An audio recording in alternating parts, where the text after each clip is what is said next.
But I'd like to hear for the people out there who are like, Jake, what's your 2020? Let's go January 1st, 2026. Where do we think XRP could be and how do we get there? If all of the events and catalysts play out in the time frame that I think that they will, $1,500, $2,000 XRP. And I know that sounds crazy, and that's fair. Hey, everybody, it's Eddie from Tokyo. This is your cryptocurrency update from Japan. And yes, that's Jake Claver.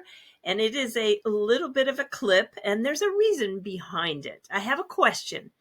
If there was a prediction market where you could participate in a pool with as little as, let's say, 1 XRP, would you like to take a position?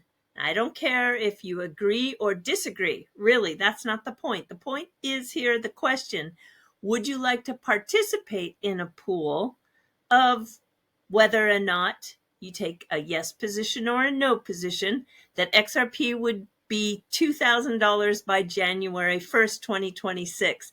I'm curious about your interest in participating in predictions market, because I think I have something to announce very soon. Okay, we're going to get right to those breaking stories, but I want to tell you that Bitcoin dominance is still 60%. And will it have a dip? Yeah, I think it will, but not like past cycles, in my opinion. I don't think you can expect the same pattern as past cycles. This is why I don't like anybody comparing to 2021 or 2017, because we have many, many more OTC desks, more than ever before. There is far less retail FOMO. There's more ETFs, which absorb a lot of that panic and manic selling and buying. Huge token inflation. Oh my gosh, the amount of tokens that are in circulation compared to just 2021, it's mind-boggling. And we have more derivatives and less spot trading. So no, I don't think 2025 is comparable to any past cycles. The first of the 3 breaking stories is, well, let me just paint a little bit of a backstory here. In 2020, we had International Money Express announce their partnership with Ripple. And it was a big deal because they were going to use the digital asset as a bridge currency. This is where they were going to use in their cross-border remittances the digital asset in on-demand liquidity, or ODL. And today we learned that Western Union is going to acquire that company. They snagged this company in an all-cash deal for $500 million. Now, do I think they're going to continue to use the XRP ODL? I don't think so. I don't think they're going to be using RippleNet. Those are the rails that Ripple uses within their network. And so why did Western Union do this? Well, they're going to capture the growth in all the Americas. Now, depending on what your fancy is, this might be the biggest of the 3 announcements. We have VivoPower making new moves. They're going to procure an underlying 211 million XRP, taking that position worth $696 million through budgeted initial $100 million acquisition of Ripple shares. This is not an SPV, rather full and direct legal title of the Ripple shares. By purchasing Ripple shares, as Adam Trademan explains, not only will VivoPower acquire XRP at valuations up to an 86% discount versus buying XRP outright on the market, we also gain a stake in Ripple's RLUSD stablecoin and its other business units, including Hidden Road, Rail, and Medico. In yesterday's video, I did share that I have a personal opinion that a new narrative needs to be formed for the digital asset XRP, especially since the stablecoins have come into the payment flows. It really has watered down that bridge currency narrative. Now, a lot of people I can see don't agree with me, but let's face it, the digital gold narrative was set for Bitcoin in 2017, and now we have everybody forming a brand new narrative for Ethereum.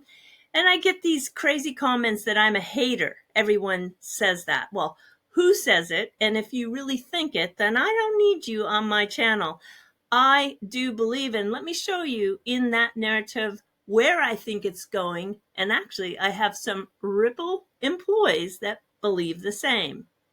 Ashish Burla posted yesterday that for years, Ripple's been laying the groundwork to connect TradFi to DeFi, and it's finally paying off.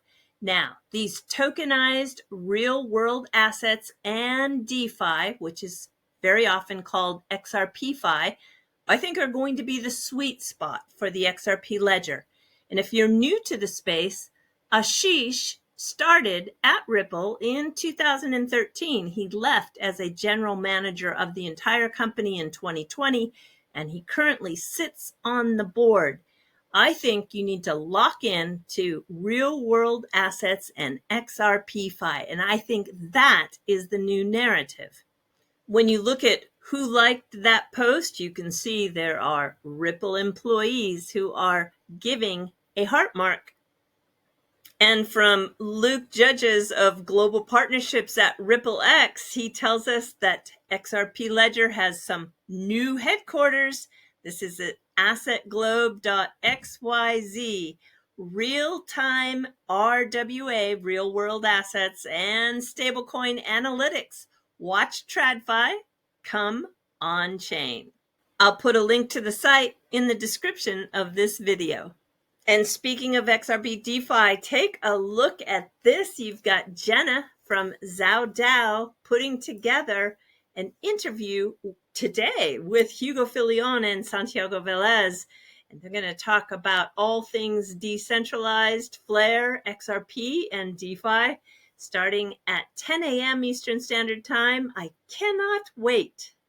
And before I let you go, I want to show you what Cowboy Crypto had found. This is very interesting. So Intermex, which was acquired by Western Union, had a reverse merger in July 2018 with the FinTech Acquisition Corp. Howard Lutnick, that of course is with Cantor Fitzgerald, was part of that merger process and a major investor in the FinTech Acquisition Group. Lutnick has since stepped down from Cantor. Yes, he did now that he's more involved with the current administration as the role of Secretary of Commerce under Trump. But yes, Ripple would partner with Intermex later in 2020. They sure did. So yeah, there's so much interesting interwoven stories, backstories, front stories, and stories we probably never see. All right, everybody, do take care. Sayonara for now. Bye-bye.